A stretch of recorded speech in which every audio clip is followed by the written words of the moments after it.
Bismillahirrahmanirrahim. Assalamualaikum warahmatullahi wabarakatuh. Perkenalkan, nama saya Vega Dwi Nurani. Pada kesempatan kali ini, saya selaku moderator perwakilan dari kelompok 4, izinkan kami untuk mempresentasikan hasil diskusi kami terkait topik yang ketujuh, refleksi terhadap praktik pembelajaran dan asesmen pada mata kuliah prinsip pengajaran dan asesmen yang efektif. Sebelumnya, izinkan saya untuk memperkenalkan anggota kami terlebih dahulu. Yang pertama, ada Agis Kusmawan, Vivih Nur Afiyah, Hilda Sari, Resa Sukma Fauzia, dan saya pribadi Vega Dwi Nurani. Pada kesempatan kali ini ada 3 hal yang akan kami bahas, yaitu yang pertama, kami akan mengidentifikasi isu-isu aktual terkait dengan pembelajaran dan asesmen yang umumnya banyak dilakukan oleh guru di sekolah selama ini. Yang kedua, kami telah mendiskusikan isu-isu tersebut dan kami juga mengaitkannya dengan efektivitas capaian pembelajaran. Dan yang ketiga, kami akan mencoba untuk memberikan alternatif rekomendasi agar pembelajaran dan asesmen yang dilakukan guru dapat secara efektif mencapai capaian pembelajaran yang telah ditentukan. Berdasarkan hasil diskusi dari kelompok kami, terdapat 5 isu aktual terkait dengan pembelajaran dan asesmen sebagai berikut. Yang pertama, guru membuat perangkat pembelajaran hanya ketika ada pengawasan. Yang kedua, guru masih mengalami kesulitan dalam memahami karakteristik peserta didik sehingga belum mampu menyesuaikan pembelajaran dan asesmen yang disesuaikan dengan karakteristik peserta didik. Isu yang ketiga, pembelajaran masih bersifat konvensional, belum berpusat pada peserta didik. Keempat, sarana dan prasarana penunjang pembelajaran yang kurang memadai. Dan isu yang kelima yaitu pemahaman guru tentang pendidikan berkarakter belum menyeluruh, sehingga belum mampu diimplementasikan dalam pembelajaran. Baik, untuk isu yang pertama akan dijelaskan oleh rekan saya, yaitu Agis Kusmawan. Kepadanya kami persilahkan. Baik, di sini saya akan memaparkan isu terkait pembelajaran dan asesmen. Yang pertama yaitu guru hanya mempersiapkan perangkat pembelajaran ketika ada pengawasan saja. Padahal pada dasarnya perangkat pembelajaran merupakan hal yang paling esensial bagi guru untuk membuat pembelajaran lebih terarah dan lebih terencana. Kan tetapi pada kenyataannya di lapangan yang saya temukan yaitu guru hanya menyiapkan perangkat pembelajaran dan asesmen ketika hanya ada pengawasan seperti supervisi atau pengawasan dari pengawas sekolah. Nah, untuk itu solusi yang dapat saya ajukan yaitu ada 3. Yang pertama, dari pemangku kebijakan yaitu kepala sekolah membuat aturan kedisiplinan bagi guru untuk membuat perangkat pembelajaran itu setiap pertemuan. Kemudian ditandatangan oleh kepala sekolah sebelum mengajar minimal 1 minggu pembelajaran untuk 1 minggu. Yang kedua yaitu guru diberikan kesadaran dan bahwa kewajiban untuk membuat perangkat pembelajaran itu melekat pada diri seorang guru. Yang ketiga, sekolah memfasilitasi guru untuk mengembangkan potensi dan kemampuannya dalam membuat perangkat pembelajaran. Mungkin itu saja yang bisa saya jelaskan. Selanjutnya dikembalikan ke moderator. Oke, untuk isu aktual selanjutnya adalah guru belum memahami karakteristik peserta didik sehingga guru belum mampu menyesuaikan pembelajaran dan asesmen yang sesuai dengan karakteristik peserta didik itu sendiri. Nah, karakteristik peserta didik itu sendiri merupakan keseluruhan kemampuan yang dimiliki oleh setiap peserta didik sebagai hasil pembawaan dan lingkungan. Sedangkan pemahaman karakteristik peserta didik dimaksudkan untuk mengenali ciri-ciri setiap peserta didik sebagai informasi penting yang dapat dijadikan pijakan dalam menentukan berbagai metode yang optimal guna mencapai keberhasilan suatu proses pembelajaran. Namun, pada kenyataannya masih banyak guru yang belum memahami karakteristik peserta didik itu sendiri gitu ya, sehingga guru hanya berfokus pada ketuntasan materi tanpa mengetahui bagaimana kemampuan setiap peserta didik itu sendiri. Akibatnya, banyak peserta didik yang merasa tertekan selama proses pembelajaran berlangsung. Nah, sedangkan suatu proses pembelajaran akan berlangsung efektif atau tidak itu ditentukan oleh seberapa tinggi tingkat pemahaman guru tentang karakteristik peserta didik itu sendiri. Nah, pemahaman tersebut sangat menentukan hasil belajar yang nanti akan dicapai. Nah, atas dasar inilah, pemahaman karakteristik peserta didik menjadi perhatian utama dalam melakukan seluruh aktivitas pembelajaran.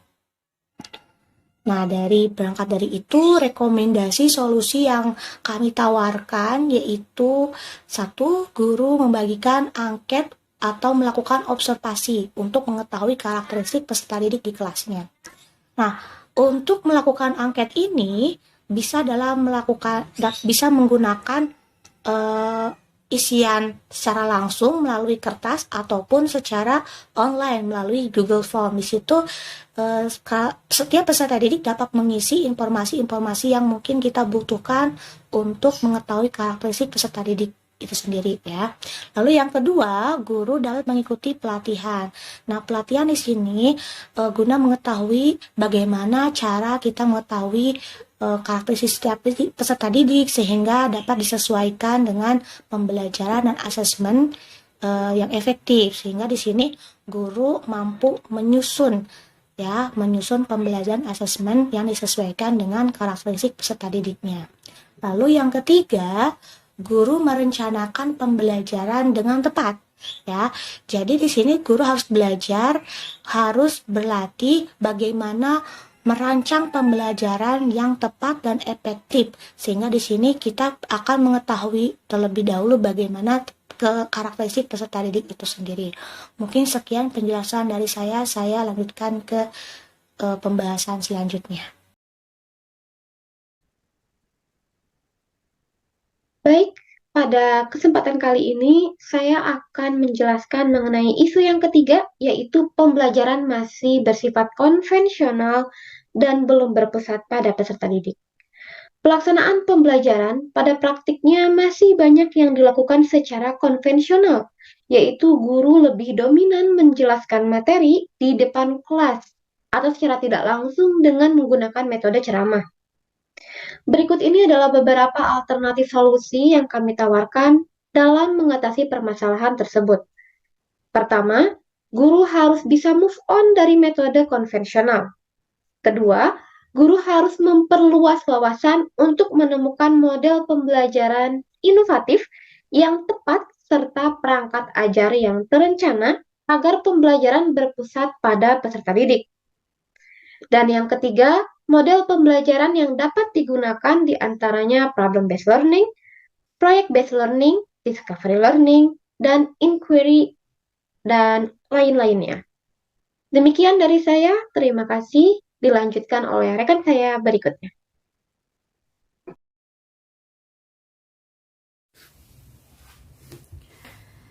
Saya akan melanjutkan pemaparan mengenai isu aktual yang selanjutnya terkait dengan pembelajaran dan asesmen, yaitu poin keempat, mengenai sarana dan prasarana penunjang pembelajaran yang kurang memadai.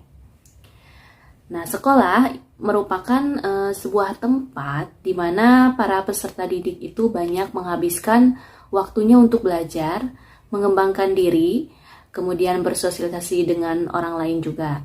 Nah, untuk mendukung kegiatan-kegiatan tersebut, maka dibutuhkan fasilitas, sarana dan prasarana yang menunjang gitu, membantu peserta didik agar lebih fokus belajar serta memberikan kenyamanan bagi semua orang yang ada di lingkungan sekolah. Namun, pada realitanya tidak semua sekolah itu memiliki fasilitas yang memadai dan layak pakai. Beberapa contohnya yaitu masih banyak sekolah yang memiliki keterbatasan dalam menyediakan buku pelajaran misalkan, serta adanya kekurangan dan kerusakan pada sarana di kelas seperti meja, kursi, papan tulis, ataupun perangkat teknologi seperti infocus dan sebagainya. Nah, contoh berikutnya itu di prasarana juga masih ada sekolah yang kurang lengkap prasarananya, seperti perpustakaan, ruang laboratorium, lapang olahraga, kamar mandi, dan sebagainya. Untuk rekomendasi solusi dari isu aktual tersebut, diantaranya guru itu harus lebih kreatif, yaitu ditunjukkan dengan kemampuan melihat masalah, mencari ide, dan gagasan dalam pembelajaran keterampilan, sehingga dengan keterbatasan sarana dan prasarana di sekolah itu tidak menghambat pembelajaran dan pelajaran dapat diterima oleh peserta didik dengan baik.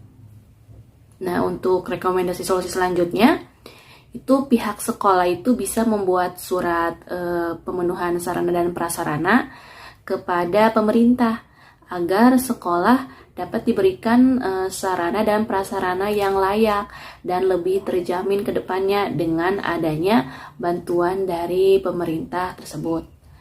Nah, itu untuk pemaparan yang saya sampaikan. Untuk materi selanjutnya akan dibahas oleh rekan saya. Terima kasih. Baiklah, untuk isu yang terakhir itu mengenai pemahaman guru ya. Nah, ini ada pemahaman guru tentang pendidikan berkarakter itu belum menyeluruh sehingga belum mampu diimplementasikan dalam pembelajaran. Nah, kenapa pendidikan karakter ini sangat penting ya? Jadi pendidikan karakter ini itu bertujuan untuk membentuk kedisiplinan, ketekunan, dan tanggung jawab. Nah, pemahaman guru tentang pentingnya pendidikan karakter sangat menentukan keberhasilan implementasi pendidikan karakter di sekolah. Ya, karena Indonesia ini itu banyak sekali pulau, ya, dan pemahaman mengenai pendidikan karakter ini tidak merata.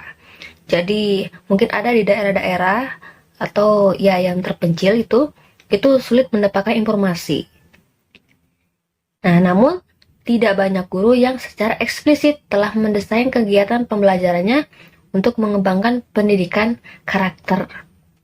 Jadi guru pun itu sulit ya untuk mendesain pembelajarannya sesuai dengan pendidikan berkarakter. Nah, bagaimana nih agar guru itu memahami pendidikan karakter? Nah, ada nih alternatif solusinya.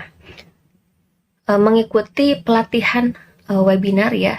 Jadi banyak di media sosial juga seperti Instagram itu kan ada kan info-info mengenai seminar online, nah itu bisa diikuti. Itu kemudian ada lokakarya yang dapat melibatkan perguruan tinggi sebagai partner. Jadi banyak cara untuk mendapatkan informasi mengenai pendidikan berkarakter. Baik, sekian yang dapat saya sampaikan. Saya kembalikan kepada moderator dan terima kasih. Baik, mungkin itu saja dari kami terkait pembahasan pada video kali ini. Terima kasih atas perhatiannya. Mohon maaf atas segala kekurangan dan kesalahan dari kami. Saya Vega Dwi Nurani mewakili kelompok 4, pamit undur diri. Assalamualaikum warahmatullahi wabarakatuh.